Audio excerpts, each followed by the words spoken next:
আসসালামু আলাইকুম ভিউয়ার্স, আশা করি সবাই অনেক ভালো আছেন। আজকে আপনাদের সাথে কোনো রেসিপি শেয়ার করব না। আজকে আপনাদেরকে গরুর ভুঁড়ি অথবা বট পরিষ্কার করে দেখাবো। যেহেতু সামনেই কোরবানির ঈদ, তাই কোনো রকমের ঝামেলা ছাড়া সহজেই কিভাবে ভুঁড়ি পরিষ্কার করবেন সেটাই আজকে আপনাদেরকে দেখাবো। আর ভুঁড়ি পরিষ্কার করার পর ভুঁড়ি কিভাবে সংরক্ষণ করে রাখতে হয় সেই পদ্ধতিও দেখিয়ে দিব। চলুন তাহলে দেখে নেওয়া যাক কিভাবে ভুঁড়ি পরিষ্কার করবেন। প্রথমেই ভুঁড়িটা ভালো মতো ধুয়ে এরকম ছোট ছোট পিস করে কেটে নিয়েছি, কারণ ভুঁড়িটা অনেক বড় ছিল, তাই ছোট করে কেটে নিলে এই ভুঁড়িটা পরিষ্কার করতে অনেক সুবিধা হবে। আপনারা জানেন ভুঁড়িতে কিন্তু প্রচুর ময়লা থাকে, তাই আগে থেকেই ময়লাটা খুব ভালোভাবে ধুয়ে নিতে হবে। এবার এই ভুঁড়িগুলো আপনাদেরকে পরিষ্কার করে দেখিয়ে দিচ্ছি। একটা কড়াইতে পরিমাণ মতো পানি দিয়ে পানিটা খুব ভালোভাবে গরম করে নিচ্ছি। আর ভুঁড়ি পরিষ্কার করার জন্য কিন্তু পানিটা অনেক গরম হতে হবে। যখন এরকম টকবক করে পানিটা ফুটতে শুরু করবে, ঠিক তখন আমি চুলাটা অফ করে দিচ্ছি। আর এই ফুটন্ত গরম পানি দিয়েই কিন্তু আমি ভুঁড়িটা পরিষ্কার করব। এই গরম পানির মধ্যে আমি ভুঁড়িটা দিয়ে দিলাম।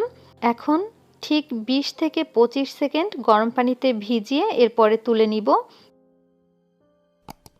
দুইটা চামচের সাহায্যে আমি এই ভুঁড়ির উপরের যে ময়লাটা আছে সেই ময়লাটা ফেলে দিচ্ছি। এরকম করে আস্তে ময়লাটা ফেলে দিতে হবে। ভুঁড়িটা যেহেতু এখন অনেকটা গরম, তাই দুইটা চামচ ব্যবহার করেছি। যখন ভুঁড়িটা ঠান্ডা হয়ে যাবে তখন কিন্তু আপনারা হাত দিয়ে ধরেই এই ভুঁড়িটা পরিষ্কার করে নিতে পারবেন। আমি আমার সুবিধার জন্য চামচ দিয়ে এই ভুঁড়িটা পরিষ্কার করে নিচ্ছি। আপনারা চাইলে কিন্তু ছুরি দিয়েও এই ভুঁড়িটা পরিষ্কার করে নিতে পারেন। দেখুন খুব সহজেই কিন্তু ভুঁড়ির উপরের ময়লাটা উঠে গেছে। আমি খুব ভালোভাবে পরিষ্কার করে নিয়েছি। কোনো জায়গায় কিন্তু ভুঁড়ির কোনো ময়লা লেগে থাকেনি। যদি ময়লাটা লেগে থাকতো তাহলে কিন্তু আবার গরম পানিতে ডুবিয়ে এরপরে আবার চামচ দিয়ে আঁচড়ে ময়লাটা ফেলে দিতাম।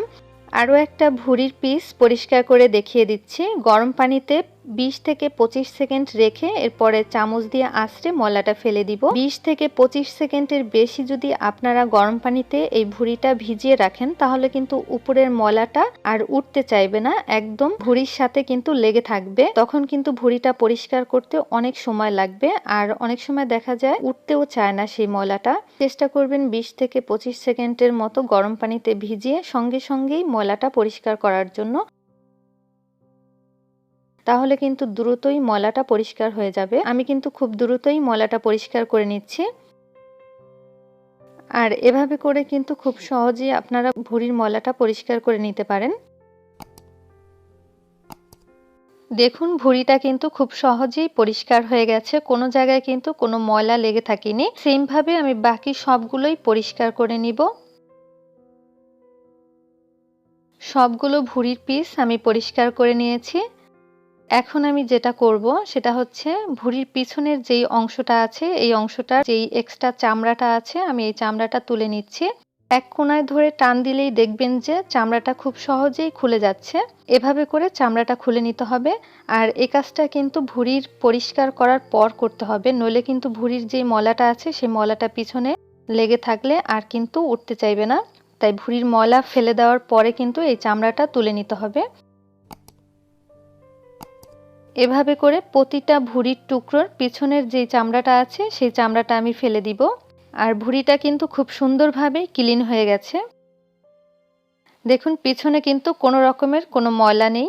ভুঁড়ির দুই পাশেই কিন্তু অনেক সাদা আর পরিষ্কার হয়ে গেছে, কোনো রকমের কোনো ময়লা নেই। তবে সাইডের যেই অংশটা আছে এই অংশটাতে কিন্তু দেখা যাচ্ছে অনেক ময়লা আছে। তো এই ময়লাটা আমি বটি দিয়ে চিকন করে সাইড থেকে কেটে নিব। আপনারা চাইলে কিন্তু ছুরি দিয়েও কেটে নিতে পারেন।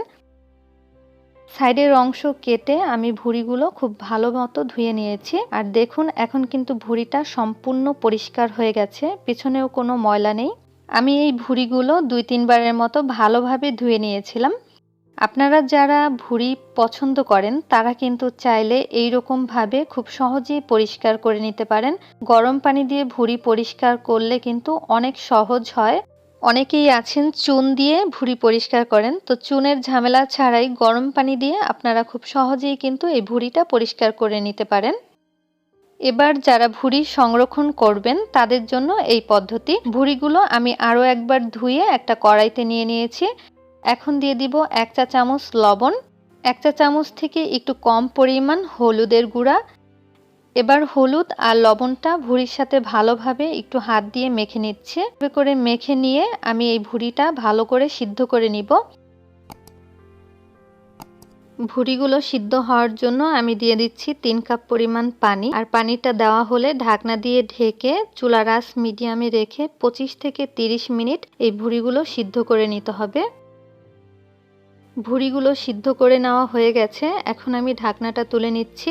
আর এই ভুঁড়িগুলো এখন ভালো মতো ঠান্ডা করে নিব। ঠান্ডা হয়ে যাওয়ার পরে এই ভুঁড়িগুলো ছোট ছোট পিস করে কেটে নিব।